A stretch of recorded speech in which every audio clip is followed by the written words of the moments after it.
आज हमारा टॉपिक है dual nature of radiation and matter. Radiation और मैटर को अभी तक हम लोग पढ़ते आए हैं। पुराने समय से फिजिक्स में सबसे पहले आप लोगों ने पढ़ा काइनेमेटिक्स, मैकेनिक्स, जो कि गैलीलियो के समय से शुरू हुआ था। इट वॉज वेरी ओल्ड, वो क्लासिकल फिजिक्स है। उसमें आपने मैकेनिक्स पढ़े, लॉज ऑफ मोशन पढ़े, वर्क एनर्जी पढ़ा और ये सारी चीज़ें पढ़ी। ये बहुत पुराना फिजिक्स है। उसके बाद मिडिल एज का फिजिक्स जो है उसको हम मानते हैं जिस समय न्यूटन थे। इलेक्ट्रिसिटी का हमें पता लगा, इलेक्ट्रिसिटी के लॉज बने ये सन 1800 से 1900 के बीच में।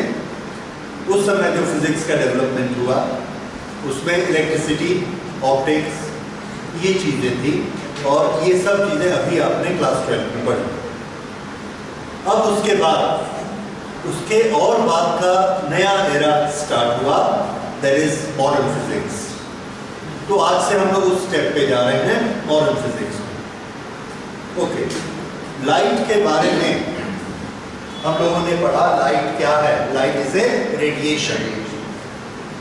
रेडिएशन को हम लोगों ने पढ़ा, लाइट टू इलेक्ट्रोमैग्नेटिक वेव्स और जो बाकी इलेक्ट्रोमैग्नेटिक वेव्स होती हैं, radio waves, X-rays, etcetera etcetera, इन सब को हमने कहा रेडिएशन। और एक इलेक्ट्रॉन जो चलता है that is a matter. Electron, atoms, ये सब मूव करते हैं, इन सबको मैटर कहा। तो मैटर और रेडिएशन, इन दोनों को हमने कैसे डिफरेंशिएट किया, उसके कुछ खास कैरेक्टरिस्टिक्स लेके हमने उनको डिफरेंशिएट किया। अभी तक की फिजिक्स में, मिडिल लेवल तक की फिजिक्स में मैटर और रेडिएशन।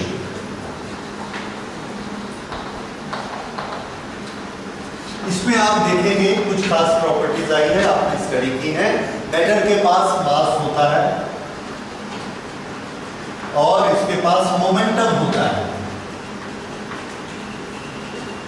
इसको जब हम थ्रो करते हैं तो ये स्ट्रेट लाइन में जाता है।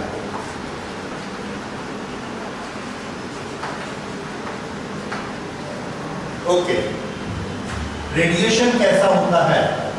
तो रेडिएशन के पास मास और मोमेंटम नहीं होती और ये कैसा चलता है? वेव्स में चलता है। Waves,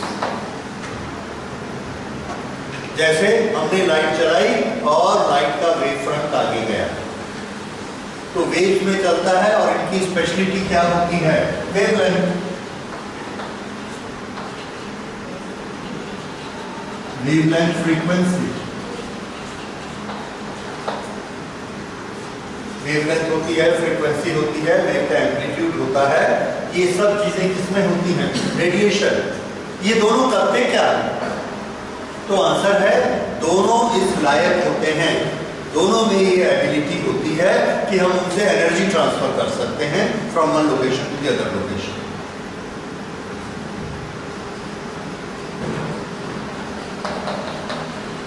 energy transfer. यहां से मैं एक पत्थर हाथ में लेके ऐसे थ्रो करूंगा, वो स्ट्रेट लाइन में जाएगा, उसके पास मास है, मोमेंटम है, वो जाएगा, जाकर सामने हिट करेगा, जहां पर हिट करेगा वहां एनर्जी को ट्रांसफर करेगा।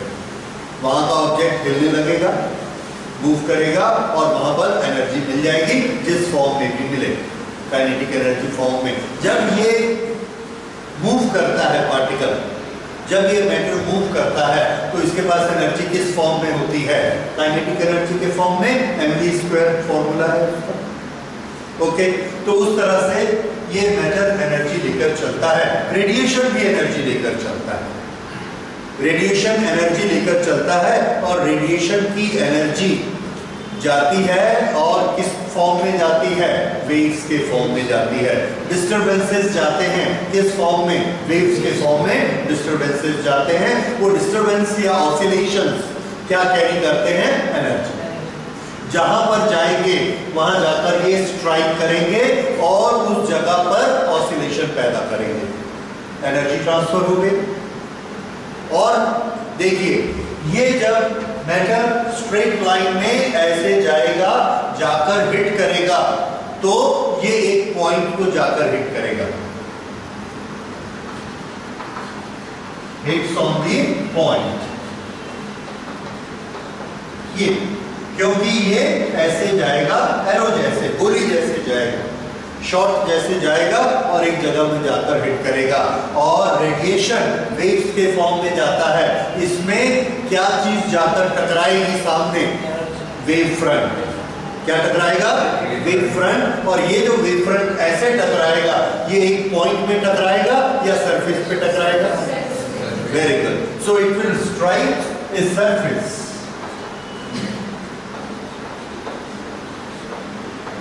ये एक सिंगल पॉइंट पर हिट नहीं करेगा, ये एक सिंगल पॉइंट पर हिट करेगा, बाकी सरफेस पड़ी रहेगी। ये जाएगा क्या करेगा? पूरी सरफेस को हिट करेगा। ये चीजें अभी तक हम लोग पढ़ चुके हैं। ओके, ये चीजें हमने देखी, लाइट में देखी, पानी की वेव्स में देखी, इनको स्टडी किया और ये हमने लिस्ट बना ली, कैरेक्टर बना लिए। हमने डेफिनेशन नहीं बनाई, हमने नेचर में देखा, देख के हमने इनको प्रिविलेज कर लिया और ये बताया कि ये वाला ग्रुप किसका हो गया? मैटर का, और ये वाला ग्रुप किसका हो गया? रेडिएशन का। आपने भी पढ़ा है, सो यू ऑल एग्री कि रेडिएशन में ये होता है, मैटर में ये होता है। अब इसी को अब हमने डेफिनेशन को उल्टा कर दिया। उल्टा कर दिया मतलब जिसमें ये कैरेक्टर्स होंगे उसको हम क्या कहेंगे? मैटर। जिसमें ये कैरेक्टर्स होंगे उसको क्या कहेंगे? रेडिएशन। कोई भी चीज के पास या तो मैटर के गुण होंगे या रेडिएशन के गुण होंगे। ये अभी तक हमारी समझ में था या और। So anything has either characteristics of matter और characteristics of radiation because these two characteristics are opposite to each other. ये अगर पॉइंट पर मारता है या पॉइंट पे नहीं मारता है तो सरफेस पे मारता है। तो कोई भी चीज या तो सरफेस पे हिट करेगी पूरी या पॉइंट पे तीर जैसे मारेगी, दोनों काम इकट्ठे नहीं कर सकते। तो उसका नेचर या तो मैटर नेचर होगा या रेडिएशन नेचर होगा। ये अभी तक हमारी स्टडी थी। ओके, अब मॉडर्न फिजिक्स के टाइम में बहुत सारे लोगों ने रिसर्च की, मैक्स प्लैंक ने की, आइंस्टाइन ने की, हर्ट्ज ने की। इन सब ने स्टडी करके एक नई चीज बनाई, उसको one by one, step by step study किया और बहुत सारे स्टेप्स के बाद हमारा रिजल्ट ये निकला कि इस दुनिया में जो चीजें हम देखते हैं, जिसको हमने कैटेगराइज किया, वो हमारा नॉलेज एक लिमिटेड नॉलेज था। हमसे गलती हो रही थी, हमारा एक लिमिटेड नॉलेज था। जब हम ये कहते हैं कि मैटर के पास ये कैरेक्टरिस्टिक है, सच है, लेकिन अगर हम ये कहेंगे कि मैटर के पास ये कैरेक्टरिस्टिक नहीं है, ये गलत है। हमको पता नहीं है कि मैटर के पास भी ये कैरेक्टरिस्टिक है। इसी को उल्टा कर दो। अभी तक हम क्या पढ़ रहे थे? लाइट के पास, रेडिएशन के पास वेव्स होती हैं, वेवलेंथ होती है, वेव फ्रंट जाके सरफेस को हिट करता है, वेवलेंथ होती है। उस वेवलेंथ के आगे या पीछे होने से उसमें फ्रिंजेस पैदा होती हैं। यंग्स डबल स्लिट एक्सपेरिमेंट से उसमें डिफ्रैक्शन होता है, क्योंकि वेवलेंथ में हाफ लैम्डा का डिफरेंस आता है। न इसमें लैम्डा है, न इसमें हाफ लैम्डा का डिफरेंस आएगा। उसके लिए वेवलेंथ चाहिए, हाफ लैम्डा डिफरेंस के लिए, लैम्डा डिफरेंस के लिए। इसलिए लाइट हमको क्या दिखाती है? फ्रिंजेस या इंटरफेरेंस पैटर्न दिखाती है।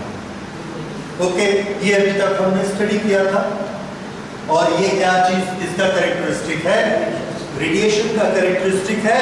लेकिन अब हमारा मॉडर्न फिजिक्स सब रिसर्च करने के बाद, रिजल्ट करने के बाद हमको ये बताने लगा कि मैटर भी ऐसे मूव करता है कि उसके पास वेवलेंथ होती है, उसके पास भी वेवलेंथ होती है। ये उसके पास फ्रीक्वेंसी होती है, वेव्स में जाता है और वेव्स में जाता है। और अगर वेवलेंथ है तो वेवलेंथ में डिफरेंस भी होगा और उस डिफरेंस के कारण वो इंटरफेरेंस फ्रिंजेस बनाएगा, मैटर भी बनाएगा। जैसे इलेक्ट्रॉन है तो इलेक्ट्रॉन भी फ्रिंजेस बना सकते हैं। अगर इलेक्ट्रॉन्स ने फ्रिंजेस बनानी शुरू कर दी, इंटरफेरेंस पैटर्न शुरू कर दिया, तो हम क्या मान लेंगे कि वो कैसे चल रहा है? वेव्स में चल रहा है। ठीक है। इसी तरह से लाइट अगर गोली जैसे जाती है और जाकर एक पॉइंट को हिट करती है, सरफेस को हिट नहीं करती, तो हम क्या मान लेंगे? लाइट कैसी है? लाइट का नेचर ये कैरेक्टरिस्टिक में आ गया, मैटर के नेचर। अब अगर लाइट ने ऐसा बिहेवियर किया, कैसा बिहेवियर किया? सुनिए, लाइट ने एक बिहेवियर किया कि इंटरफेरेंस फ्रिंजेस बनाई, तो उसके पास कैसा नेचर है? वेव का नेचर है, तभी उसने इंटरफेरेंस फ्रिंजेस बनाई। दूसरा, हमने लाइट को एक जगह पर डाला, वो गई और उस पॉइंट को उसने एनर्जी दी, उस सरफेस को एनर्जी नहीं दी, तो वो कैसे गई होगी? गोली जैसे गई स्ट्रेट लाइन में। और वो किसका कैरेक्टर है? मैटर। तो लाइट का कैरेक्टर इस पर डिसाइड होता है, इन दोनों चीजों पे। और हमने एक्सपेरिमेंट करके दिखाया कि दोनों एक्सपेरिमेंट ठीक है। लाइट क्या बनाती है? फ्रिंजेस बनाती है। लाइट कैसे हिट करती है? एक पॉइंट को हिट करती है, सिर्फ सरफेस को हिट नहीं करती। अगर ये दोनों चीजें हम लैब में प्रूव कर दें तो लाइट का कैरेक्टर, लाइट का नेचर कैसा प्रूफ हो गया? दोनों, रेडिएशन भी है और लाइट मैटर भी। उसके पास दोनों के कैरेक्टरिस्टिक हैं, दोनों का नेचर है। दोनों का नेचर रखना मीन्स उसका नेचर कैसा है? ड्यूअल। ये ड्यूअल नेचर। क्या वाकई ऐसा होता है? तो आंसर हाँ, होता है। पहले हमको नहीं पता था, अब हमको पता है। और साइंस यही है, फिजिक्स यही है कि डे बाय डे हमारा नॉलेज बढ़ता जाता है और साइंटिफिक मेथड को हम लोग जानते हैं। हमारी जितनी रिसर्चेज हैं उसको हम नोट करते हैं। साइंटिफिक मेथड में हम लोग लैब में एक्सपेरिमेंट्स करते हैं, एक्सपेरिमेंट्स करके उसके रिजल्ट निकालते हैं, उसकी मैथमेटिकल मॉडलिंग करते हैं, उसकी क्वांटिफाइंग रीजंस देते हैं और उससे प्रेडिक्शन करते हैं। फिर वो प्रेडिक्शन हमारे रेटिफाई होते हैं या फॉल्सिफाई होते हैं। अगर रेटिफाई होते हैं तो हमारा साइंटिफिक मेथड करेक्ट है and we have found a new law. तो ये चीजें हमने इस पे करके देखी और हमने बताया कि लाइट के पास दोनों कैरेक्टर हैं, रेडिएशन के पास भी दोनों कैरेक्टर, रेडिएशन यानी लाइट, उसके पास दोनों कैरेक्टर हैं, इलेक्ट्रॉन के पास भी दोनों कैरेक्टर हैं। मैटर किससे बनना स्टार्ट होता है? इलेक्ट्रॉन से। इलेक्ट्रॉन, एटम और उसके बाद मॉलिक्यूल और मॉलिक्यूल के बाद बल्क मैटर। तो इलेक्ट्रॉन यानी मैटर के पास ये सब भी होता है।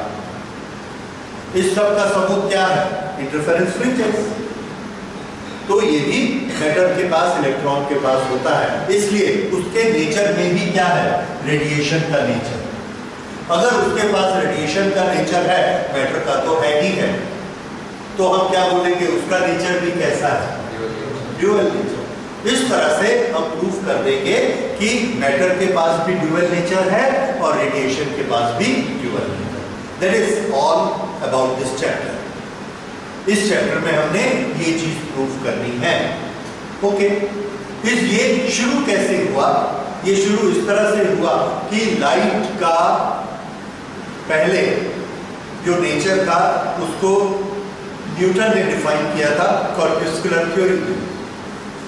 कॉर्पुस्कुलर थ्योरी में क्या था कि लाइट कैसे मूव करती है कॉर्पुसल्स के फॉर्म में, कॉर्पुसल्स पार्टिकल्स, छोटे छोटे पार्टिकल मूव करते हैं और एनर्जी लेकर चलते हैं हाफ mv स्क्वायर, और वो जाकर जहां पर ऐसे स्ट्राइक करेंगे वहां पर अपनी एनर्जी दे देंगे, वो जगह चमकने लगेगी। ये कॉर्पुसल्स थ्योरी थी।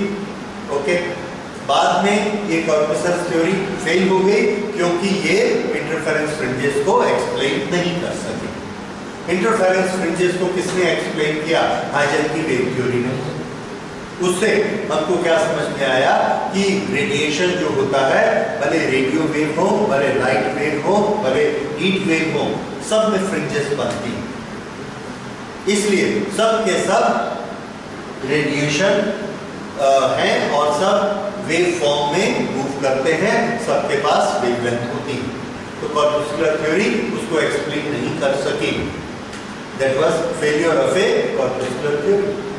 लेकिन बाद में फिर से 1900 के आसपास, 1897 से स्टार्ट हुआ, 1900 के आसपास फिर से साइंटिस्ट लोगों ने काम किया, आइंस्टाइन ने काम किया, वो जमाना आया आइंस्टाइन का, और उसमें फिर से ये प्रूफ किया गया कि लाइट जिस तरह से मैटर को हम देखते हैं स्ट्रेट लाइन में जाके पॉइंट को हिट करता है और उसके पास मोमेंटम होता है, ये सब चीजें लाइट के पास भी होती, लाइट का पार्टिकल होता है। अब अगर लाइट का पार्टिकल होता है तो उसका कुछ नाम भी होगा, नाम रख लिया गया उसका। नाम रखने में कोई प्रॉब्लम नहीं था। हम लोग जानते हैं जो मैटर के नाम रखे जाते हैं उसमें O N जोड़ दिया जाता है, इलेक्ट्रॉन, प्रोटॉन, न्यूट्रॉन। उसी तरह से इसका नाम रखा गया फोटॉन। फोटॉन, फोटो का मतलब लाइट, फोटॉन मतलब पार्टिकल ऑफ लाइट। ये पार्टिकल मूव करता है और उसकी कल्पना की गई, उसके बहुत सारे कैरेक्टर जोड़े गए। क्यों जोड़े गए, कहां से पता लगे? हमने देखा लाइट कैसे बिहेव करती है, जैसे जैसे बिहेव करती है हम क्या बोलते गए कि ये उसका फोटॉन का कैरेक्टरिस्टिक है। जैसे कभी हमको कोई लोकेशन ग्रीन दिखती है, कोई लोकेशन व्हाइट दिखती है, कोई हमको रेड दिखती है, कोई हमको येलो दिखती है। क्यों? तो ठीक है, हमने बोल दिया फोटॉन के रंग अलग अलग होते हैं। जब सन से फोटॉन आते हैं तो उसके पास सभी कलर के फोटॉन होते हैं, ठीक है। फिर और सोचा गया कि फोटॉन में ऐसी क्या चीज है जो अलग अलग कलर के फोटॉन होते हैं। तो फोटॉन के बारे में जो कल्पना की गई वो ये है कि फोटॉन एक पैकेट है, पोटली, एक बांधी हुई पोटली है, पैकेट है, और उस पैकेट के अंदर, उस पैकेट के अंदर बहुत सारी वेव्स को हमने बांध दिया। वेव्स यानी क्या? ऑसिलेशंस। किसके oscillations? Electric field, magnetic field के oscillations. That is a wave. ऐसी वेव को, वेव के एक पैकेट को हमने बांध दिया और उसका नाम रख दिया फोटॉन। बड़ी चालाकी से इसको सोचा गया। क्यों? ऐसा करने से इसमें क्या क्या आ गया? इसके अंदर वेवलेंथ आ गई, क्योंकि इसके अंदर हमने किसको बांधा? वेव को बांधा। और ये जो पूरा पैकेट बना ये हमको क्या फैसिलिटी देता है? इसको हम फेंक सकते हैं, एक स्ट्रेट लाइन में जा सकता है। स्ट्रेट लाइन में जाना, कौन सा कैरेक्टर आ गया? मैटर का। उसके अंदर में वेव है, कौन सा कैरेक्टर आ गया? हाँ, तो फोटॉन में ये होता है। तो फोटॉन में वेव्स को अरेस्ट करके या वेव के साथ हम ये कहते हैं कि bundle of wave, A packet of wave is photon. और वो जो वेव्स होती हैं वो वेव की वेवलेंथ अलग अलग होती है, एम्पलीट्यूड अलग अलग होता है। तो उस वेव से फोटॉन पैकेट बना। ये पैकेट जहां जाकर स्ट्राइक करता है वहां पर एनर्जी देता है, एनर्जी देता है, और उस एनर्जी का जो भी वहां पर एक्शन होना होता है वो होता है। इस तरह से एक इमेजिनेशन ली गई, लेकिन सिर्फ इमेजिनेशन से हमारा काम नहीं चलता फिजिक्स में। हमको उसको लैब में प्रूफ करना पड़ता है, उसका हमको क्वालिटेटिव एनालिसिस करना पड़ता है, और उसका क्वांटिटेटिव क्वांटिटेटिव एनालिसिस करना पड़ता है कि उसका साइज क्या है, उसका मास क्या है, उसकी एनर्जी कितनी है, और उसके बारे में जो भी कैरेक्टरिस्टिक होती हैं सब क्वांटिटी। उसके बाद उसकी मैथमेटिकल मॉडलिंग करनी होगी कि उसके फॉर्मूलाज क्या क्या एप्लीकेबल। ये सब चीजें हमने फोटोन के बारे में की। और सबसे बड़ी चीज क्या है कि उसको हमको एक्सपेरिमेंट से प्रूव करना है कि वो एग्जिस्ट करता है। अगर हम एक्सपेरिमेंटली प्रूफ नहीं कर सके कि एग्जिस्ट कर सकता है, एग्जिस्ट करता है नेचर में, तो इसका क्या मतलब? इसका मतलब है हमारी कहानी बड़ी अच्छी है, पर कहानी फिक्शन जो सुनने में अच्छा लगता है। तो ये सच कब बनेगा? जब हम इसको लैब में प्रूफ करेंगे। तो ये चैप्टर उसी के बारे में है। ओके, अब हम शुरू करते हैं इस चैप्टर के बारे में। किस तरह से हम अपनी स्टडी करेंगे रेडिएशन और मैटर के लिए।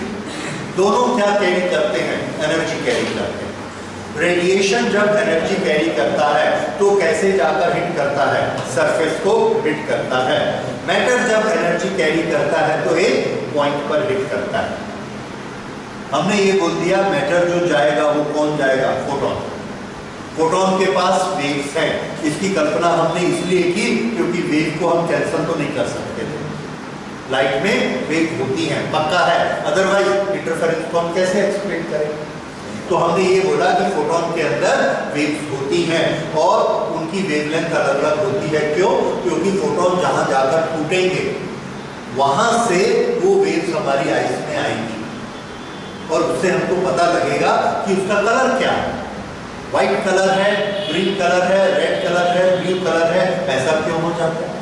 क्योंकि फोटोन के अंदर जो वेव्स होती हैं उनकी वेवलेंथ हमने डिसाइड किया कि अलग अलग होती है, अलग अलग फोटोन होते हैं। फिर भी हम वेव शब्द से बचते हैं। हम क्या कहते हैं? ब्लू कलर का फोटोन है, रेड कलर का फोटोन है। ठीक है, तो इसका मतलब क्या है कि उसके अंदर जो वेव है वो 700 नैनोमीटर की है। तो वो फोटोन जहां भी जाएगा, स्ट्राइक करेगा, उससे जो वेव निकलेगी वो 700 नैनोमीटर होगी। कैसी दिखेगी? रेड। दूसरा फोटोन आया, हमने बोला ये फोटोन ब्लू कलर का है, उसको हिट किया, उसने हिट किया, वहां से वेव्स निकली 400 नैनोमीटर, ब्लू दिखने शुरू हो गई। तो हमने क्या बोला कि ये फोटोन के कलर है। तो फोटोन में कलर होता है। फोटोन की भाषा में हम ये कहेंगे फोटोन में कलर होता है। Photon has colour. Actually meaning हम जानते हैं उसका कि वो कलर किसके कारण होता है? वेवलेंथ के कारण होता है।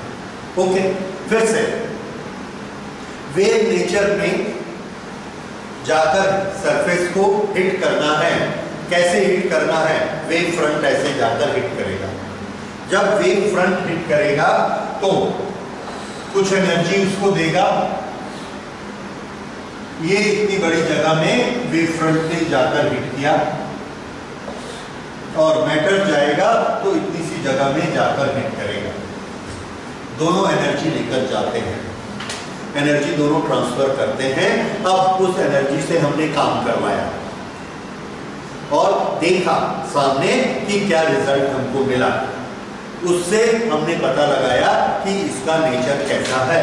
देखिए, अगर ये पूरी सरफेस में हमको एनर्जी दिखती है तो इससे क्या टकराया? Wave front. अगर इतनी सी जगह पे एनर्जी दिखती है तो इससे क्या टकराया? मैटर। ठीक है, तो हमने अपने सामने एक सरफेस लगाई और बोला कि इसको देखते रहना, इतना चमकता है कि इतना चमकता है। अगर इतना चमका तो क्या है? मैटर। और अगर पूरा चमका तो रेडिएशन का वेव। बस हमको पता लग जाएगा कि नेचर वेव है या नेचर मैटर है। इसको कैसे पता लगाया गया? इसके लिए एक एक्सपेरिमेंट किया गया और उस एक्सपेरिमेंट से हमने ये जो लाइट निकलने वाली बात है ये नहीं की, दूसरी बात की। क्या बात की? कि यहां से हमने इलेक्ट्रॉन निकाले, लाइट हमने डाली, इस पूरे एरिया से इलेक्ट्रॉन निकल गए। क्यों? पूरे एरिया में एनर्जी आई, पूरे इलेक्ट्रॉन निकल गए।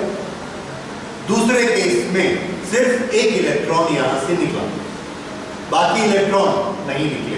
तो दूसरे केस में इसका नेचर कैसा है? मैटर। पहले केस में नेचर कैसा है? रेडिएशन। तो ये बड़ा आसान था, इस पर लाइन डालिए और देख लीजिए पूरे एरिया से इलेक्ट्रॉन निकलते हैं कि एक इलेक्ट्रॉन निकलता है। अच्छा, उसके बाद इससे हमको वेव नेचर पता चलेगा। दूसरा वेव नेचर पता लगाने के लिए हमने एक और चीज अपनाई। उसके लिए पहले हम लोग थोड़े से दो शब्दों को स्टडी करते हैं, दो वर्ड्स देखते हैं। Those are intensity and frequency.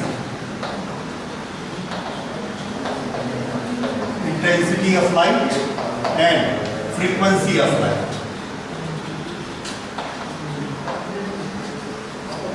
Frequency of radiation, intensity of radiation, दोनों वेव से रिलेटेड है। इंटेंसिटी क्या होती है? तो आंसर है intensity is energy carried per unit area per unit time, ये एनर्जी होती है। ओके, अगर रेडिएशन वेव के फॉर्म में चलता है तो ये एनर्जी इंटेंसिटी किस पर डिपेंड करती है? अभी तक हम लोग बार बार पढ़ते चले आए हैं that intensity is proportional to square of the amplitude. ठीक है, स्क्वायर ऑफ द एम्पलीट्यूड। ये तो ये इंटेंसिटी। अच्छा नहीं, पहले मैं आपको दोनों शब्दों को बताना चाहता हूं कि इंटेंसिटी और फ्रीक्वेंसी से हमारा मतलब क्या है। दो सोर्स हैं, उनकी इंटेंसिटी अलग अलग है। दो सोर्स हैं, उनके फ्रीक्वेंसी अलग अलग है। हम कैसे पहचानते हैं कि अलग अलग इंटेंसिटी वाले सोर्स कौन से हैं, अलग फ्रीक्वेंसी वाले सोर्स कौन से हैं? तो अलग इंटेंसिटी वाले सोर्स देखिए, एक बल्ब हमने जलाया, ये बल्ब है 40 वॉट का, इससे कुछ लाइट निकलती है, हमने देखा। फिर इस बल्ब को बंद किया और 100 वॉट का बल्ब जलाया, इससे भी लाइट निकलती है। कौन सा बल्ब ज्यादा चमकता हुआ दिखता है? 100 वॉट का। हम ये कहेंगे intensity of light is more in 100 what bulb. फिर से ये दीवार को हम देखते हैं 40 वॉट बल्ब की लाइट में, और बंद करके फिर 100 वॉट बल्ब की लाइट में इसको देखते हैं, तो इंटेंसिटी ऑफ लाइट किस केस में ज्यादा है? क्योंकि 100 वॉट क्या है? एनर्जी पर यूनिट टाइम इज पावर। तो इंटेंसिटी किससे रिलेटेड है? एनर्जी। तो इंटेंसिटी चेंज करने का तरीका क्या? बल्ब की वॉटेज चेंज कर दो, एनर्जी चेंज हो जाएगी। दूसरा मेथड क्या? अगर कमरे में एक खिड़की खुली है तो इंटेंसिटी ऑफ लाइट कुछ अंदर होगी, दो खिड़की खोल दो तो इंटेंसिटी डबल हो जाएगी। समझ आ रहा है? तो ये क्या चीज हम चेंज कर रहे हैं? इंटेंसिटी। अब फ्रीक्वेंसी कैसे चेंज होती है? फ्रीक्वेंसी चेंज के लिए हमने पहले 100 वॉट का बल्ब जलाया, और वो 100 वॉट का बल्ब है ग्रीन कलर का। फिर 100 वॉट का बल्ब जलाया और ये है येलो कलर का। क्या चेंज हो गया? कलर। हम क्या बोलते हैं? कलर। फिजिक्स की भाषा में क्या चेंज हुई? फ्रीक्वेंसी। इंटेंसिटी का क्या हुआ? Intensity is same. क्या चीज चेंज हो गई? फ्रीक्वेंसी। तो फ्रीक्वेंसी कैसे चेंज किया करेंगे? क्या बदलेंगे? कलर। और इंटेंसिटी कैसे चेंज किया करेंगे? पावर बदलेंगे, बल्ब की पावर। ये वाला बल्ब हमने यूज किया येलो, ये वाला पावर, ये वाला बल्ब भी यूज किया येलो। क्या चीज सेम है इनकी? Yellow yellow. क्या चीज सेम है? फ्रीक्वेंसी। क्या चीज डिफरेंट है? इंटेंसिटी। इनकी क्या चीज सेम है? क्या चीज डिफरेंट है? तो इंटेंसिटी और फ्रीक्वेंसी दोनों को अलग अलग कैसे करना समझ आया? क्योंकि हमारे अगले एक्सपेरिमेंट में बार बार हम चेंज करेंगे, कभी फ्रीक्वेंसी कभी इंटेंसिटी। लैंग्वेज यही यूज करेंगे। उस समय आपको कंफ्यूजन नहीं होना चाहिए कि इंटेंसिटी चेंज कर रहे हैं, फ्रीक्वेंसी चेंज कर रहे हैं, क्या फर्क पड़ता है? फर्क पड़ता है इस तरह से। अच्छा, दूसरा दिमाग में बैठाने के लिए जब हम इंटेंसिटी चेंज करते हैं और फ्रीक्वेंसी चेंज करते हैं तो थोड़ा उसकी ड्राइंग देखिए।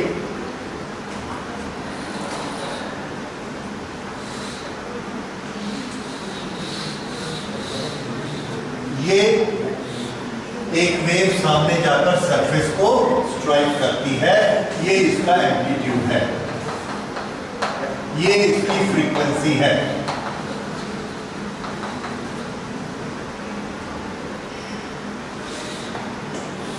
अब ये वेव जाके इस सरफेस को स्ट्राइक करती है,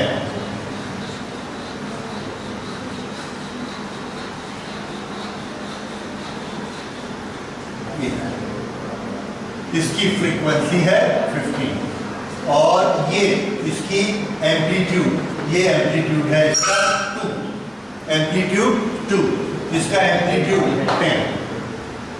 बताइए किसके पास एनर्जी ज्यादा है?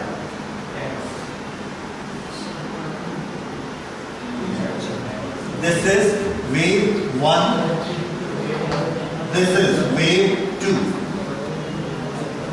किसके पास एनर्जी ज्यादा है?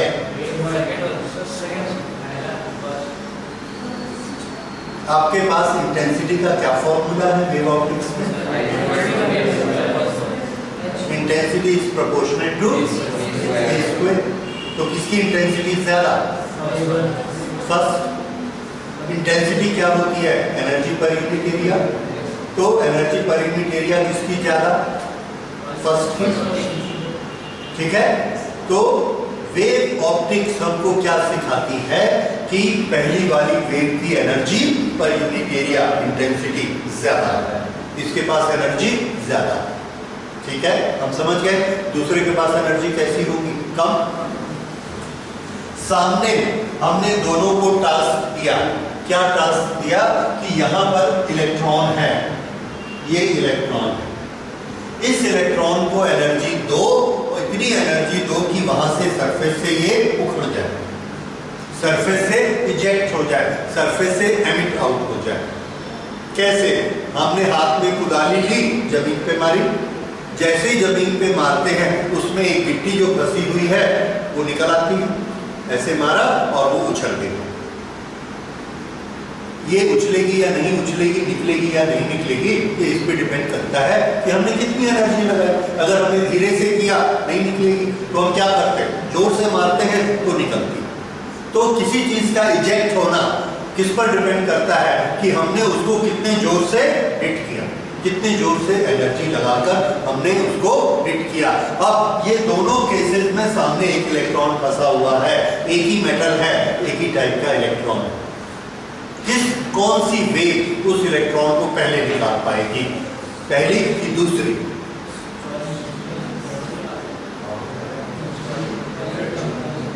यस, एनर्जी किसकी ज्यादा है? फर्स्ट की। तो कौन निकालेगा? फर्स्ट निकालेगा। ठीक है, क्यों? फर्स्ट क्यों निकालेगी? एनर्जी ज्यादा है। क्यों एनर्जी ज्यादा है? क्योंकि उसका एम्पलीट्यूड ज्यादा है। ठीक है, एम्पलीट्यूड ज्यादा होने से एनर्जी ज्यादा होती, कौन बोला? तो क्या हुआ? हमने पढ़ा कि वेव का नेचर, वेव का ऐसा नेचर होता है। ठीक है, हमने कहा, आपने पढ़ा है, सच होगा। चलो करके देखते हैं। लैब में हमने करके देखा, ये दोनों वेव देना बहुत आसान है। ये वेव हमको क्या दिखाती है? 100 वॉट का बल्ब है, फ्रीक्वेंसी कम, यानी लाल रंग, लाल रंग की फ्रीक्वेंसी कम। 100 वॉट का बल्ब लाल रंग का है, ये हमने लगाया। ये वाला नीले रंग का बल्ब है, नीले रंग की फ्रीक्वेंसी क्या होती है? ज्यादा। ये हमने लगाया रेड, कितने वॉट का? 100। ये हमने लगाया ब्लू, कितने वॉट का? 25। 100 वॉट के कारण कितना बड़ा एम्पलीट्यूड, 25 के कारण कितना सा एम्पलीट्यूड। ये समझ आया? दोनों लगाया लैब में। अब वो तो हमारी आंख के सामने दिख रहा है। दोनों लगाए और लगाकर देखा, रेड वाला इलेक्ट्रॉन नहीं निकाल पाया, ब्लू वाले ने इलेक्ट्रॉन निकाल दिया। जैसे चालू किया, सट से एक इलेक्ट्रॉन निकल गया। किस लाइट से? ब्लू। अब बोलिए एनर्जी किसमें ज्यादा दिख रही है हमको लैब में? ब्लू वाले। अब इसका कोई हमारे पास जवाब नहीं, हमने सारा टाइम वेस्ट कर दिया, 2 महीना तक हम पढ़ते रहे कि एनर्जी किसके प्रोपोर्शनेट है, एम्पलीट्यूड के, और यहाँ आके देखते हैं कि किसके प्रोपोर्शनेट है, फ्रीक्वेंसी। आइंस्टाइन ने करके दिखाया, बाकी लोगों ने करके दिखाया, उन्होंने करके नहीं दिखाया, दूसरे साइंटिस्ट ने किया, उन्होंने इस पे रिजल्ट बनाए, तो ये लैब में दिखा। अब जो चीज हमको लैब में दिखती है वो तो सच है, जो हम खुद सोचकर बोलते हैं वो कहानी है, बाद में हमको उसको सच करना पड़ता है। तो अभी तक हम क्या बोलते आ रहे थे कि वेव नेचर जो होता है उसमें इंटेंसिटी पर एनर्जी डिपेंड करती है, इसलिए इसकी एनर्जी ज्यादा होनी चाहिए। पर दोनों से जब हमने हिट किया तो देखा ये तो इलेक्ट्रॉन को निकाल नहीं पाए, हमने कहा चलो थोड़ी देर बाद निकाल लेंगे, 5 मिनट 10 मिनट 1 घंटा देखते रहे, नहीं निकालता, और ये इसने इसको निकाल दिया, और इसने टाइम कितना लिया, 10⁻⁻6 सेकेंड। जैसे ही पड़ी सट से इलेक्ट्रॉन बाहर आ गया तुरंत। 25 वॉट का बल्ब था, 10 वॉट का बल्ब लगाया, उसने भी निकाल दिया बाहर।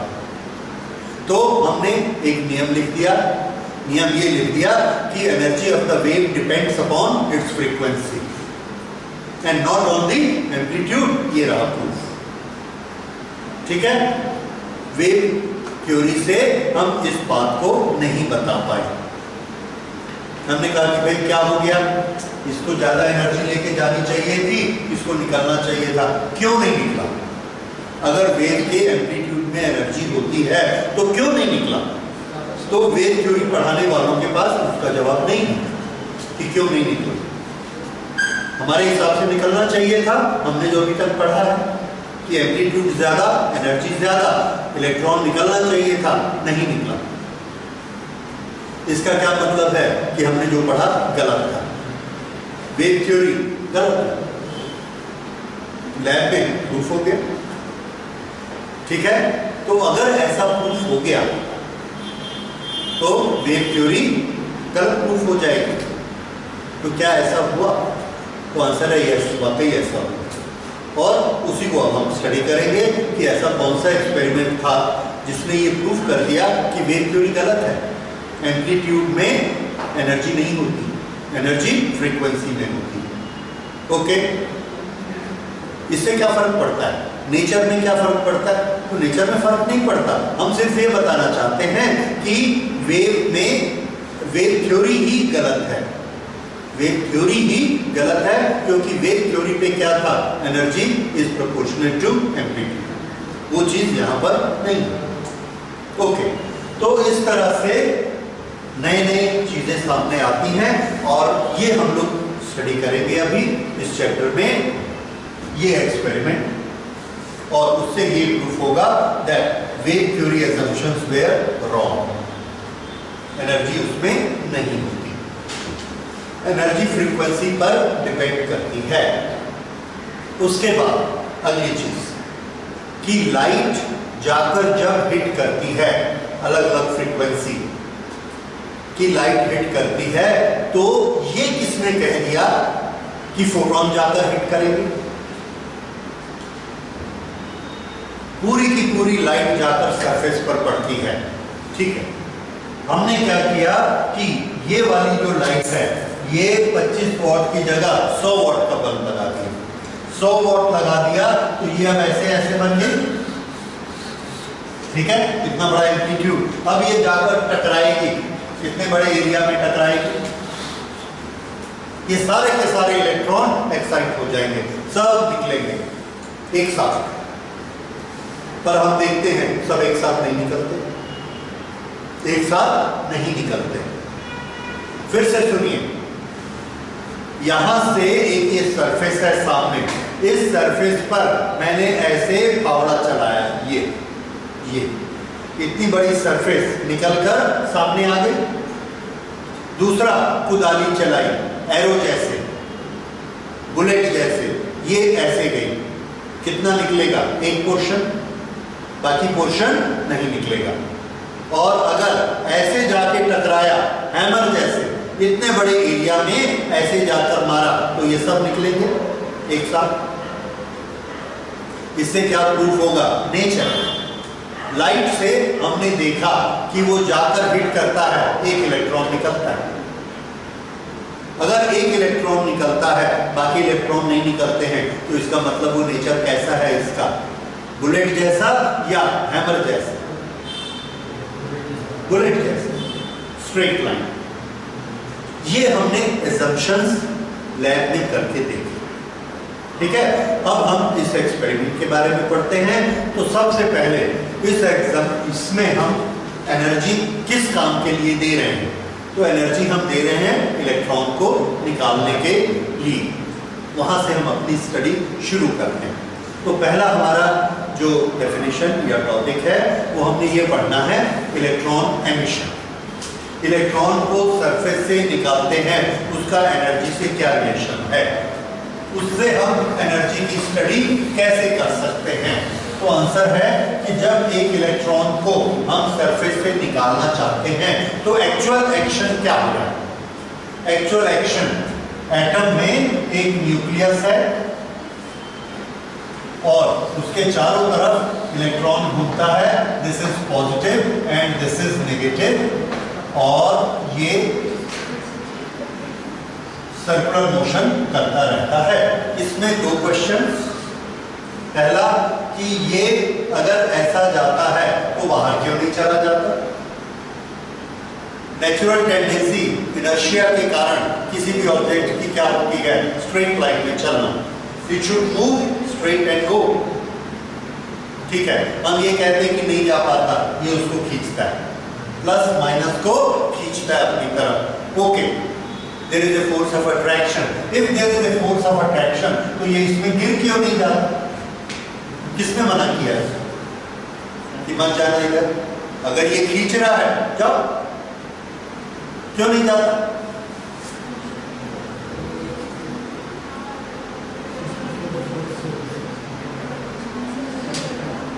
आप लोगों ने केमिस्ट्री में पढ़ा होगा एटॉमिक स्ट्रक्चर, हम लोग फिजिक्स में भी पढ़ेंगे एटॉमिक स्ट्रक्चर। आंसर उसमें है, बहुत क्लियर है।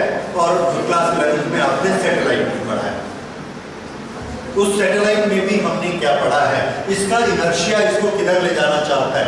सामने। इसके पास एक एनर्जी होती है, काइनेटिक एनर्जी mv², जिससे वो सामने जाना चाहता है। ये फोर्स इसको इधर खींचना चाहता है।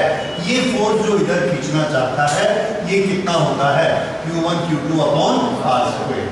ये कूलम्ब फोर्स, ये कूलम्ब फोर्स इसको नीचे खींचना चाहता है, ये इधर आना चाहता है। पर एनर्जी इसको किधर ले जा रही है? इनर्शिया का law.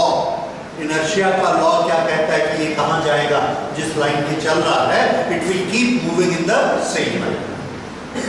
Inertia of direction, it will keep moving in the same direction unless external force is applied on it. This is external force. तो ये external force इसकी डायरेक्शन को मोड़ता है, इसकी स्पीड को कुछ नहीं कर पाता। ये हमने मैकेनिक्स में पढ़ा हुआ है। स्पीड चेंज के लिए हमको इसी डायरेक्शन में फोर्स चाहिए जिस डायरेक्शन में मोशन है। अगर फोर्स परपेंडिकुलर होता है तो वो स्पीड चेंज नहीं कर सकता। क्या चेंज कर सकता है? डायरेक्शन मोड़ सकता है। ओके, तो ये इसको मोड़ता है।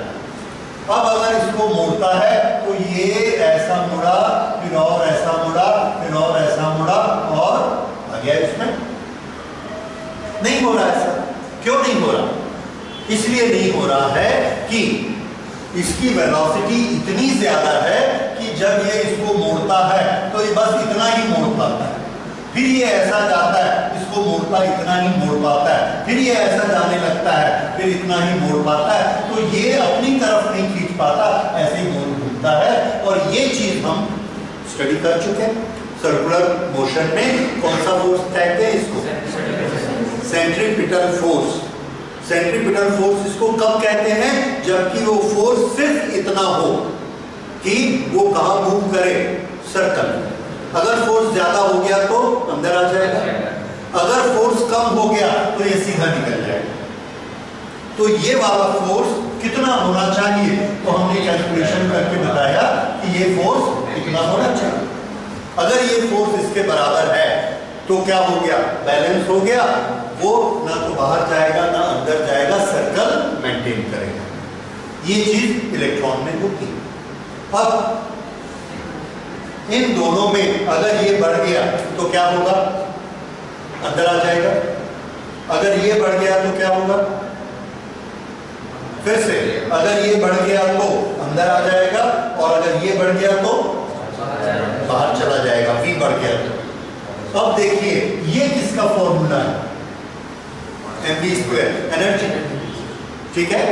तो एनर्जी का फॉर्मूला क्या होता है, mv², एवरेज एनर्जी का हाफ mv², शुरू में 0 बाद में mv², तो एवरेज एनर्जी कितनी होती है, हाफ mv², पर एनर्जी का फॉर्मूला mv²। ओके, तो अगर एनर्जी बढ़ गई बाहर चला जाएगा, फोर्स बढ़ गया तो फिर से एनर्जी कम हो गई अंदर आ जाएगा, एनर्जी बढ़ गई बाहर चला जाएगा, ठीक।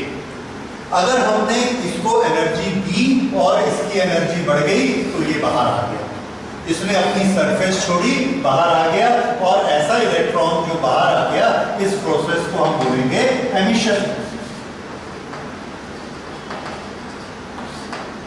एमिट होना, बाहर आ जाना। तो ये इलेक्ट्रॉन के एमिशन के लिए क्या चाहिए, वेरी गुड, क्या चाहिए, एनर्जी। इलेक्ट्रॉन को एनर्जी दीजिए, एमिट होकर बाहर आ जाएगा, this is emission of electron. अगर ये बाहर आएगा तो जो मेटल है उस मेटल से ऐसे बाहर आएगा, तो हम ये कहते हैं मेटल की सरफेस से बाहर आएगा। उसके लिए हमको उसको कुछ एनर्जी देनी पड़ेगी। कितनी देनी पड़ेगी, इतनी सफिशिएंट होनी चाहिए कि ये इसको वापस खींच मत ले, बाहर निकल जाए। ये इस पर डिपेंड करता है कि इसका खींचने का फोर्स कितना है।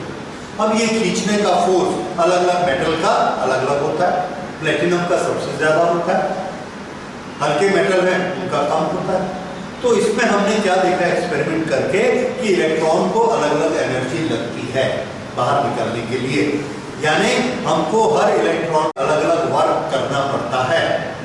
हम उस पर वर्क करते हैं और एक फंक्शन होता है। क्या फंक्शन होता है, it emits out from the metal, it emits out from the material. तो वर्क करके हमने उससे फंक्शन कराया, तो उस वर्क की क्वांटिटी को हमने नाम रख दिया work function, work function. So what is work function, किसका होता है वर्क फंक्शन? आंसर है वर्क फंक्शन एक इलेक्ट्रॉन का होता है। किसी भी मटेरियल के इलेक्ट्रॉन में एक कैरेक्टरिस्टिक, एक क्वांटिटी, उसकी हम कैलकुलेट कर सकते हैं। That quantity is work function of that electron. What is this quantity related to? If that much energy is given to electron, it will be emitted out from the surface of the material. Okay, इसमें हम लोग बाद में एक चीज थोड़ी सी और पढ़ते हैं कि ये एक मेटल है, मेटल की ये सरफेस है, ये यहाँ पर इलेक्ट्रॉन है, यहाँ से हमने इसको एनर्जी दी और ये बाहर आ गया। जितनी एनर्जी हमने दी, इस एनर्जी को हम क्या बोलेंगे, वर्क फंक्शन। फाइन, ठीक है। अब देखिए दूसरी चीज, ये एक इलेक्ट्रॉन है, अंदर भी तो मेटल है, अंदर तक मेटल है तो अंदर भी इलेक्ट्रॉन है। यहां पर हमने इसको एनर्जी दी, इसको एनर्जी दी तो पहले तो ये यहां से चल के यहां तक आया। फिर से सुनिए, इसको हमने एनर्जी दी थी, ये बाहर निकल आया। इसको हमने एनर्जी दी थी 10 यूनिट, बाहर आ गया। तो हमने बोला वर्क फंक्शन कितना, 10। इसको जब हम 10 एनर्जी दिए तो ये बाहर नहीं आया। हमने इसको 10 एनर्जी दी, ये यहां से चला 1 2 3 4, यहां तक आते आते इसकी एनर्जी कितनी खर्च हो गई, 4। बची कितनी इसके पास, 6 में वो बाहर छलांग नहीं मार सकता। बाहर कूदने के लिए उसको कितना चाहिए, 10, और इसके पास बची कितनी, 6। तो हमने इसको बोला, हमने तो 10 दिया था, तो ये कहां है, अंदर है, तो हमने इसको 14 दी, 14।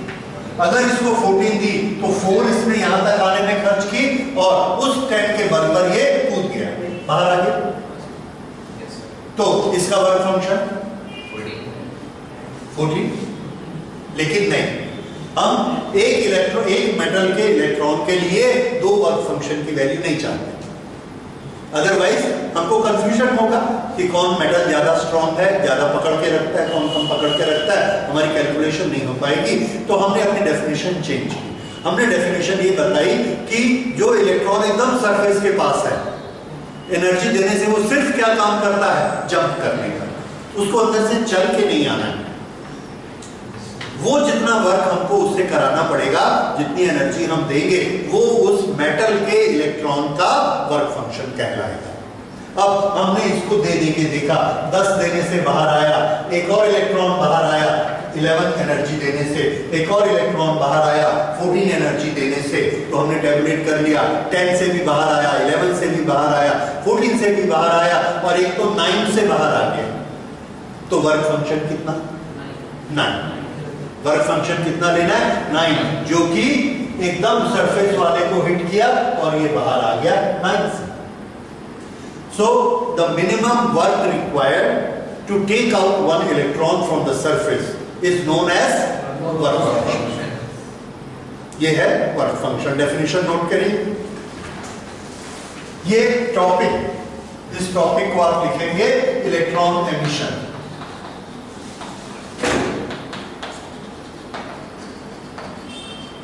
Electron emission. इलेक्ट्रॉन एमिशन में जो पहली चीज हम कर रहे हैं that is work function.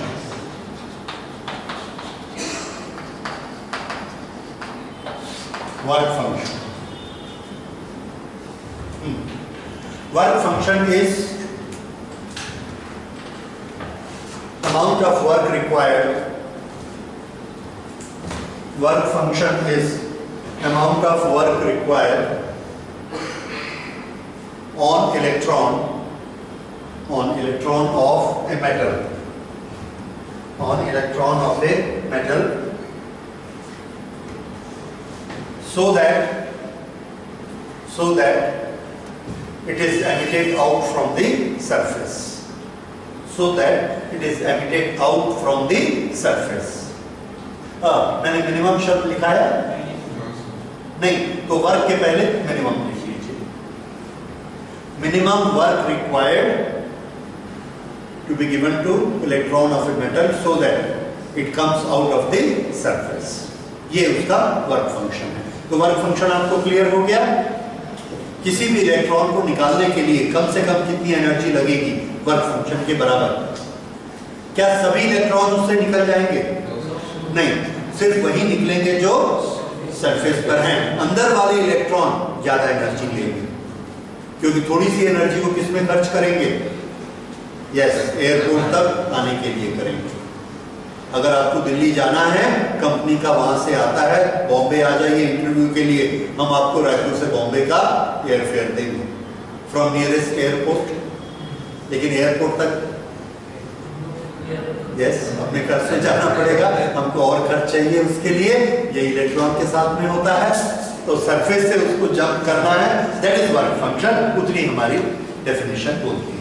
Okay, सो ये वर्क फंक्शन के बारे में हो गया। अब ये जो इलेक्ट्रॉन एमिशन होता है, जो हम वर्क उसको देते हैं, there are 3 methods of doing electron emission. Note कर लीजिए, there are 3 methods of electron emission.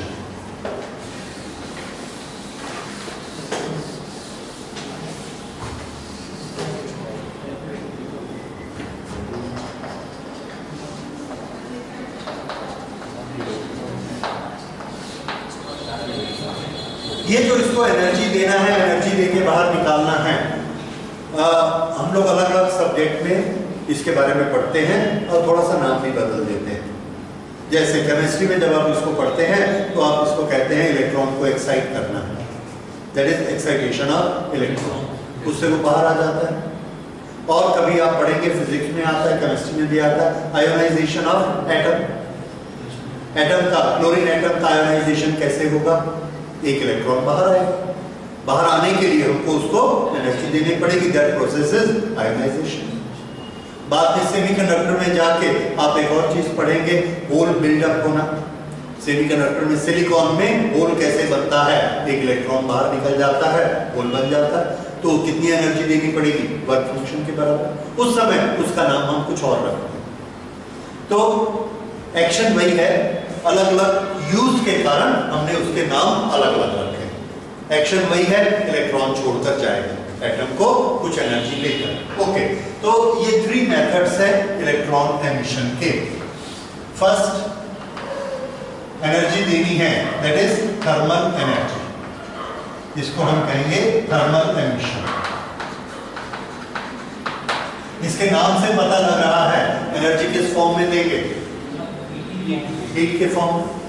Heat क्या करती है, क्लास 11 में आपने पढ़ा है, ऑसिलेशन बढ़ा देती है, काइनेटिक एनर्जी में कन्वर्ट होती है। ये एनर्जी इलेक्ट्रॉन की बढ़ती है हीट देने से, और इस एनर्जी के कारण जब एनर्जी इतनी बढ़ जाती है वर्क फंक्शन के बराबर, तो इलेक्ट्रॉन क्या करेगा, बाहर आ जाएगा, तो electron will be emitted out. Okay, ये थर्मल एमिशन। उसके बाद सेकेंड फील्ड एमिशन।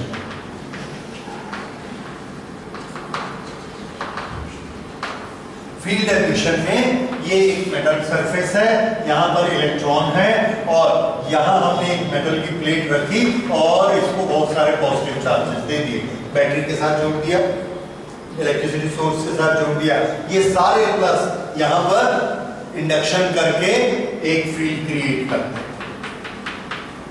ये फील्ड किधर से किधर होता है, प्लस टू माइनस।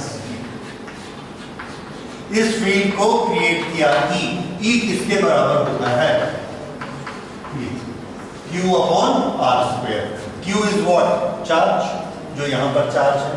जितना ज्यादा हम चार्ज करेंगे उतना ज्यादा फील्ड स्ट्रॉन्ग क्रिएट होगा। अब ये करता क्या है, इसके पास कुछ चार्ज है E, इस पर फोर्स लगता है, और ये फोर्स कितना होता है, charge into electric field, charge into electric field. ये फोर्स किस पर लगा, इस इलेक्ट्रॉन पर। इस इलेक्ट्रॉन को दूसरी तरफ कौन खींच रहा है, न्यूक्लियस। इधर से किसने खींचना शुरू किया, इलेक्ट्रॉन।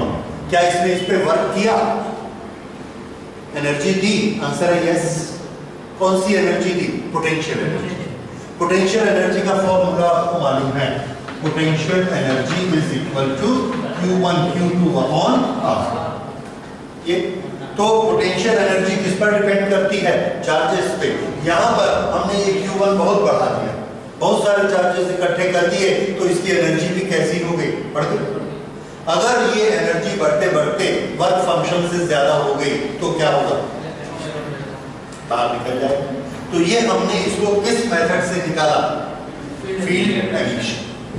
ठीक है, इस तरह से फील्ड एमिशन से ये बाहर निकलेगा। ओके, तीसरा मेथड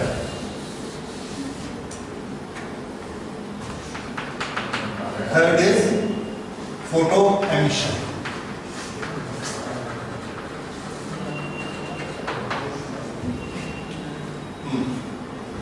फोटो एमिशन, यहां पर हम लाइट भेजते हैं, लाइट। इस लाइट की एक सूटेबल फ्रीक्वेंसी होनी चाहिए, इसमें नहीं चलेगा। इतनी फ्रीक्वेंसी होनी चाहिए कि उसको मिलने वाली एनर्जी वर्क फंक्शन से ज्यादा हो जाए। उससे ज्यादा फ्रीक्वेंसी होगी चलेगा, कम फ्रीक्वेंसी नहीं चलेगा। ठीक है, so when light of a suitable frequency falls on the metal surface, then electron gets sufficient energy which is more than the work function, and it ejects out, it emits out. That effect is known as photo emission, and such electron is known as photoelectron. Note करिए। और ये जो effect है, this effect is known as photoelectric effect.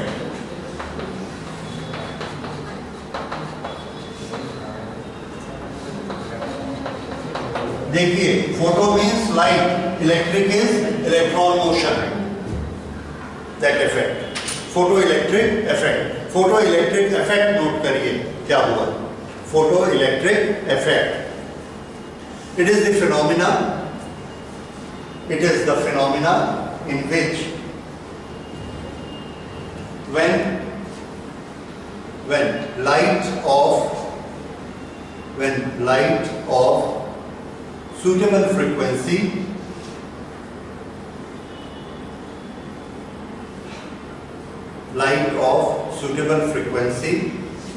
shine on a metal surface,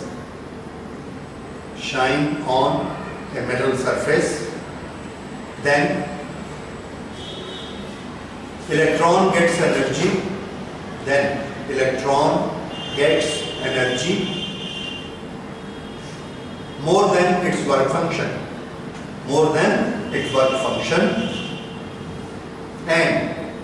and it emits out,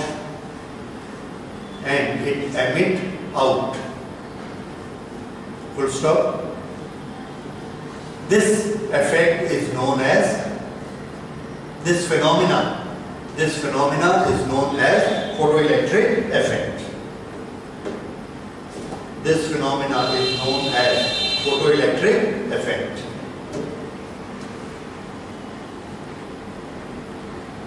ठीक है? So this is photoelectric effect and this is what we are going to study. Okay. ये एक छोटा सा chart है और ज्यादा detail आप बुक से रेफर कर सकते हैं. This shows that cesium has got the minimum this work function for electron 2.14 electron volt. Electron volt unit is well known to you. कितनी होती है? जूल में 1.9 into 10 to the power. What is charge on electron? Yes, charge on electron. याद है अभी तक आप लोग को? बहुत दिन हो गया.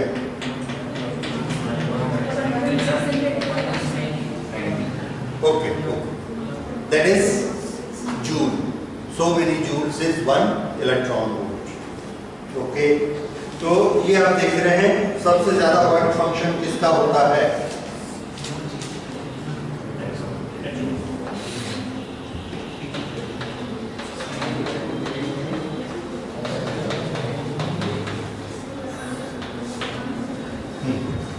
सबसे ज्यादा वर्क फंक्शन प्लेटिनम का और सबसे कम सीजियम का.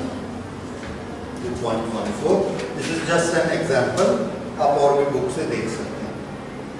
फोटो इलेक्ट्रिक इफेक्ट की एक्सपेरिमेंटल स्टडी करने के लिए सबसे पहले एक्सपेरिमेंट किया था एल्वेक एंड लेनर्स ने.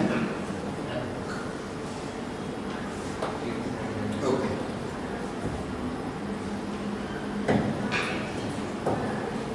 ये एक्सपेरिमेंट उनका 1900 के आसपास चला. इस एक्सपेरिमेंट में किस तरह से उन्होंने इंस्ट्रूमेंट को सेट किया, कैसे अपने ऑब्जर्वेशन टैबुलेट किए और उन ऑब्जर्वेशन से क्या कंक्लूजन निकला, ये तीनों चीजें हमको स्टडी करनी है. फंडामेंटली ये एक्सपेरिमेंट हमको क्या बताता है? फंडामेंटली एक्सपेरिमेंट वही बताता है जो हम इतनी देर से स्टडी कर रहे हैं. हम क्या करेंगे? एक मेटल की प्लेट लेंगे और उस पर लाइट डालेंगे. बस लाइट डालने के बाद उसमें इलेक्ट्रॉन निकला, नहीं निकला, एक निकले कि 10 निकले, उसको टैबुलेट करते जाएंगे. अब आप देखिए मेथड्स क्या क्या हैं, किस तरह से उन्होंने वेरिएशन किए. एक मेटल की प्लेट है, इस मेटल की प्लेट पर लाइट डालनी है, तो इस मेटल की प्लेट को एक ग्लास ट्यूब के अंदर रखा और यहां से ये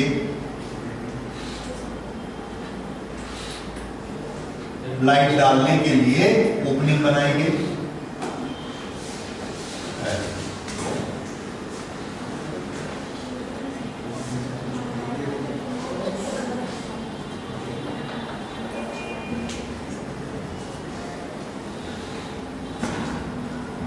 जब यहां पर लाइट आएगी, ये मेटल प्लेट शाइन होगी, इससे इलेक्ट्रॉन निकला. हमको तो दिखता नहीं है इलेक्ट्रॉन निकला या नहीं निकला. इसको चेक करने के लिए हम कैसे चेक कर सकते हैं?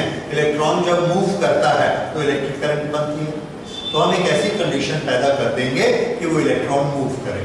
अगर एक इलेक्ट्रॉन मूव करेगा तो कुछ करंट आएगी, 10 मूव करेंगे ज्यादा करंट आएगी, 100 मूव करेंगे और ज्यादा करंट आएगी। हमको पता लग जाएगा कि इलेक्ट्रॉन मूव हो रहे हैं कि नहीं और कम हो रहे हैं कि ज्यादा हो रहे हैं। उसको हम क्या कहते हैं? Electric current.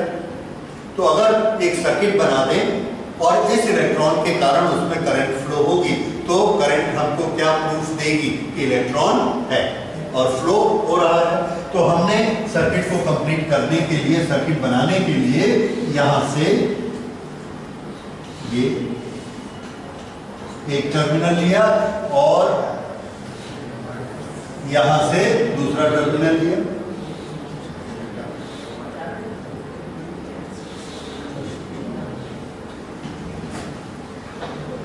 यहां हम प्लस माइनस लगा देंगे तो ये कैसा बन जाएगा? पॉजिटिव। और ये कैसा बन गया? नेगेटिव। ओके, इसके बीच में कुछ नहीं है, एयर है। Air is a insulator. Air में जब हमने इसको स्विच ऑन किया तो देखा करंट फ्लो नहीं। हमने कैसे देखा करंट फ्लो नहीं हुई?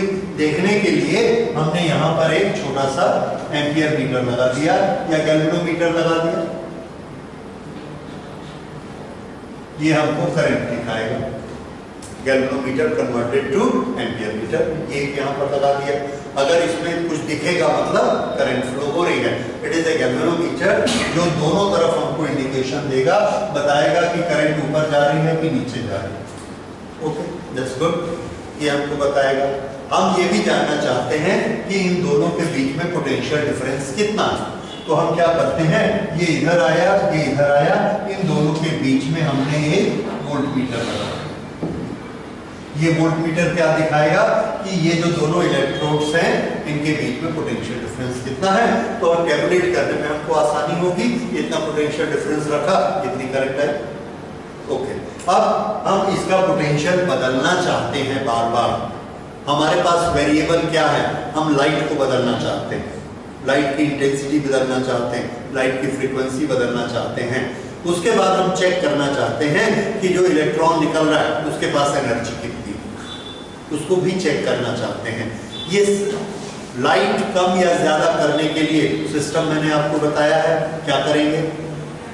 अलग अलग बल्ब रखेंगे, अलग अलग वोल्टेज के बल्ब रखेंगे, अलग अलग कलर के बल्ब रखेंगे।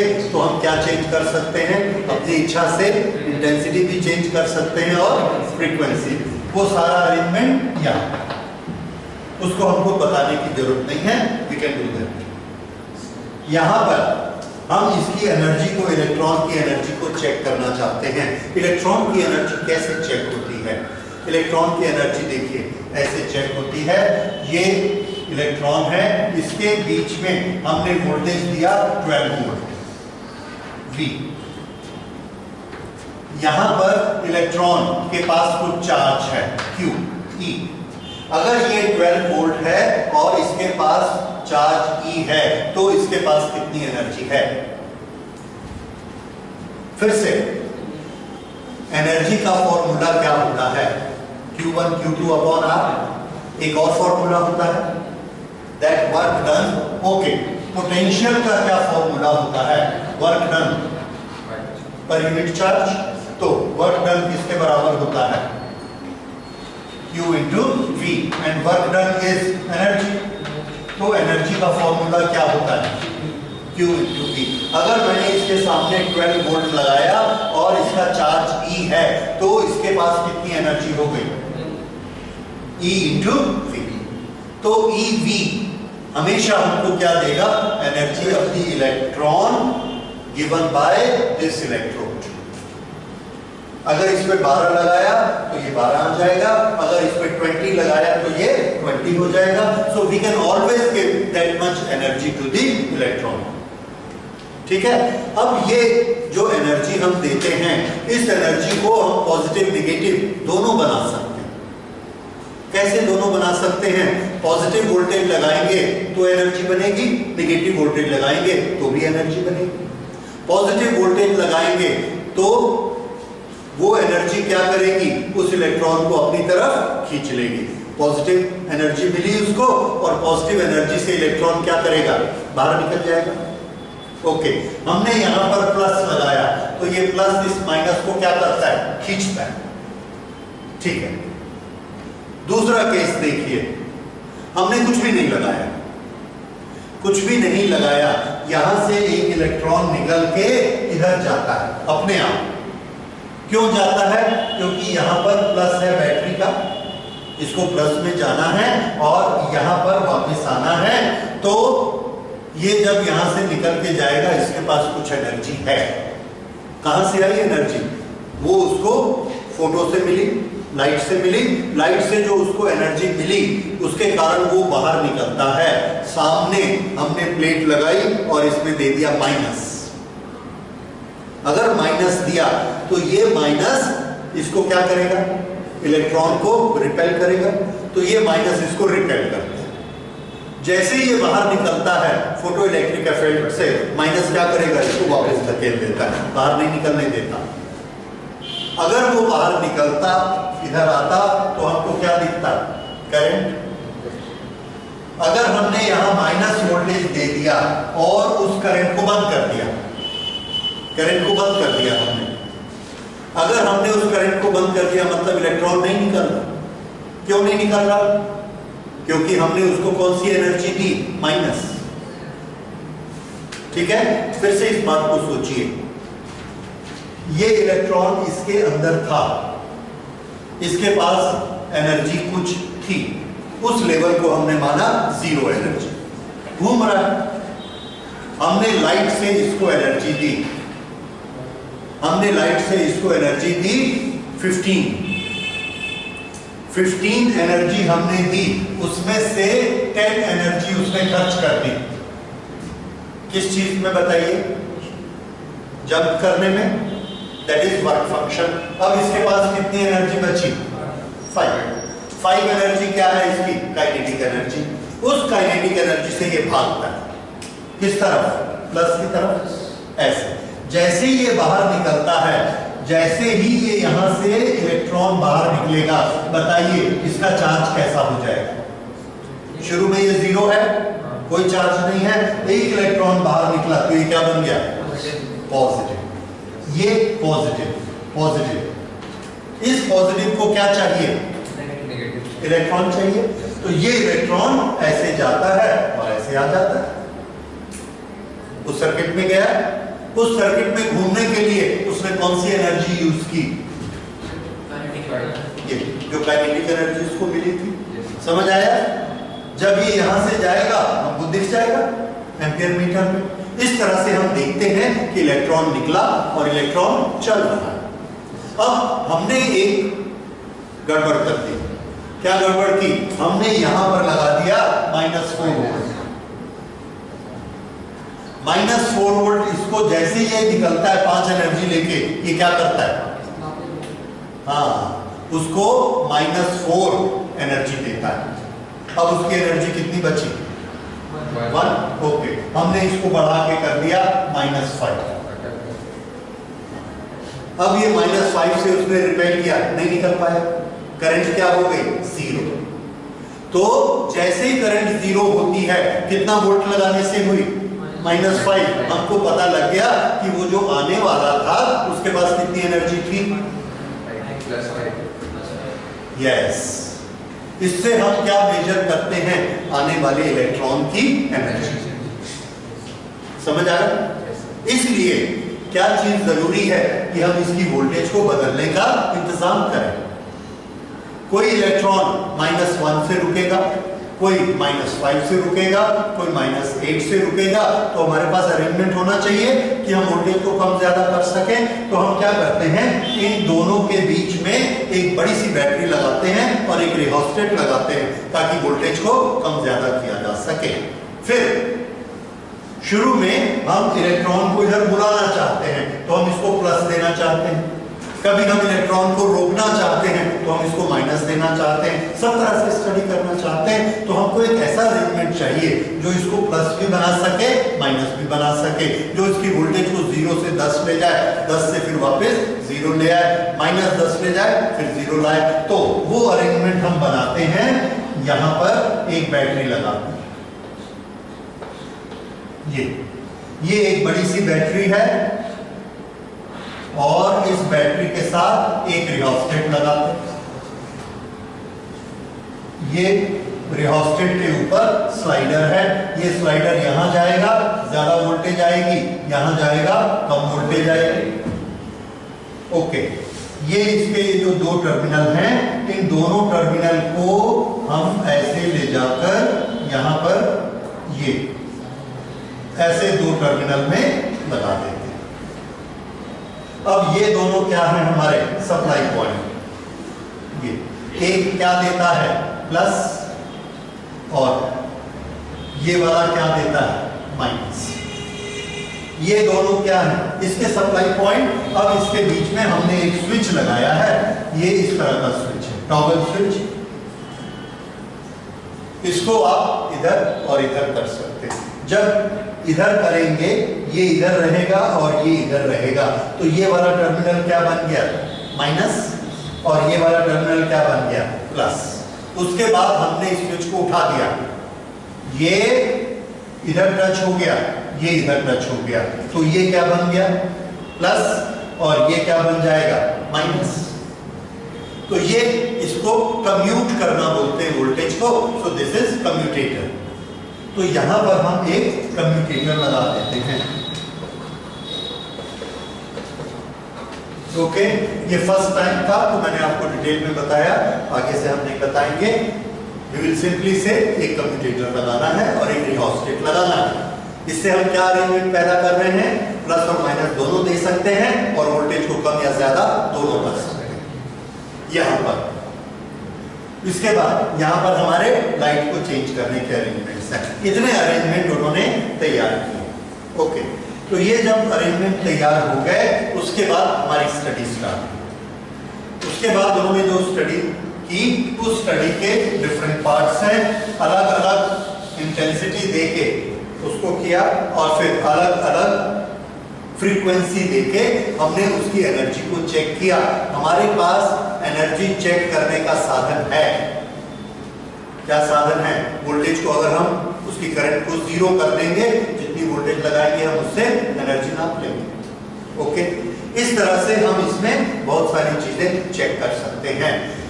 करंट हमको क्या दिखाती है? करंट का formula NEAVT। What is N?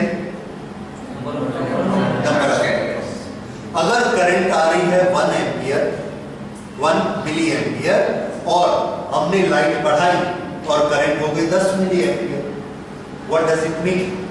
कि पहले एक इलेक्ट्रॉन निकल रहा था और अब 10 इलेक्ट्रॉन निकल रहा। हमने ऐसा क्या कर दिया कि एक की जगह 10 इलेक्ट्रॉन निकले। इसको हम स्टडी करेंगे, ठीक है। तो इस तरह से अलग अलग चीजों को चेंज करके हम करंट की स्टडी करेंगे। करंट स्टडी क्या बताएगी? याद रखिए फीचर, करंट की स्टडी क्या बताती है? नंबर ऑफ इलेक्ट्रॉन्स, कम या ज्यादा। वोल्टेज की स्टडी, कौन सी वोल्टेज? जो कि करंट को रोक दे। वो वोल्टेज की स्टडी क्या बताएगी? Energy of electron. तो ये दो चीजें पक्का याद रखिए फोटो इलेक्ट्रिक एक्सपेरिमेंट में। Current shows number of electrons more और लेस। पोटेंशियल, स्टॉपिंग पोटेंशियल, जो करंट को स्टॉप कर दे, stopping potential shows energy of the electron emitted. ठीक, ओके। तो फिर से मैं इसको नोट कर देता हूं। नंबर ऑफ इलेक्ट्रॉन्स, ये हमको क्या शो करेगा? More current.